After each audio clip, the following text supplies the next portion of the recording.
গণহত্যাকারী ফ্যাসিবাদী দল আওয়ামী লীগের নেতৃত্বাধীন জোটের বিচার শেষ না হওয়া পর্যন্ত কোনো কার্যক্রম চালাতে পারবে না।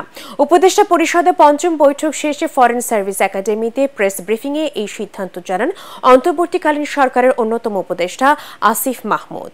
বিগত সরকারের ফ্যাসিবাদী অত্যাচার ও জুলাই গণঅভ্যুত্থানের স্মৃতি ধরে রাখতে জাদুঘর হিসেবে গণভবনকে জনগণের জন্য উন্মুক্ত করে দেওয়ার সিদ্ধান্ত হয় বৈঠকে। বিস্তারিত জানাচ্ছেন সৈয়দ রিয়াজ। ঠিক এক মাস আগে ছাত্র জনতার গণ অভ্যুত্থানের মুখে পদত্যাগ করে সরকারি এই বাসভবন ছেড়ে পালিয়ে ভারতে আশ্রয় নেন ক্ষমতাচ্যুত প্রধানমন্ত্রী শেখ হাসিনা। সকল নিরাপত্তা বলয় ভেঙে ছাত্র জনতা দখল করে নেয় গোটা গণভবন। বিধ্বস্ত এই গণভবন আগস্ট বিপ্লবে সরকার পতনের বড় সাক্ষ্য হয়ে আছে। দেশের ইতিহাসে বিরল ছাত্র জনতার গণ অভ্যুত্থানের ঐতিহাসিক স্মৃতি ধরে রাখতে এই স্থাপনাকে জাদুঘর বানানোর সিদ্ধান্ত নিয়েছে অন্তর্বর্তীকালীন সরকার। জুলাই গণ অভ্যুত্থান স্মৃতি জাদুঘর হিসেবে প্রতিষ্ঠা করা হবে এবং খুব দ্রুতই এটা নিয়ে কার্যক্রম শুরু হবে। গণভবন যেই অবস্থায় আছে, জনগণ যেভাবে এটিকে অধিকার করেছে, এটিকে বিজয় করেছে, ঠিক সেই অবস্থাতেই রাখা হবে।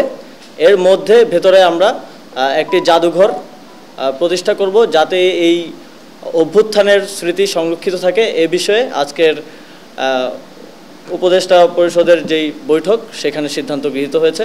প্রধান উপদেষ্টার কার্যালয়ে উপদেষ্টা পরিষদের পঞ্চম বৈঠকে গণভবনকে জাদুঘর করা সহ আরও কয়েকটি সিদ্ধান্ত নেওয়া হয়। বৈঠক শেষে আয়োজিত সংবাদ সম্মেলনে আসিফ মাহমুদ বলেন, গণহত্যাকারী আওয়ামী লীগ জোটকে বিচারের আওতায় আনা হবে।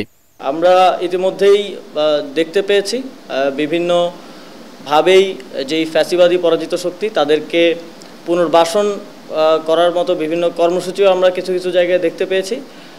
এই বিষয়টি অবশ্যই, যেহেতু আমরা ছাত্র জনতার অভ্যুত্থানের ভিত্তিতে গঠিত একটি সরকার, আমরা মনে করি বিচারের আগ পর্যন্ত, সম্পূর্ণ বিচার নিশ্চিত না হওয়া পর্যন্ত ফ্যাসিবাদীদের পুনর্বাসনের আর কোনো সুযোগ নেই।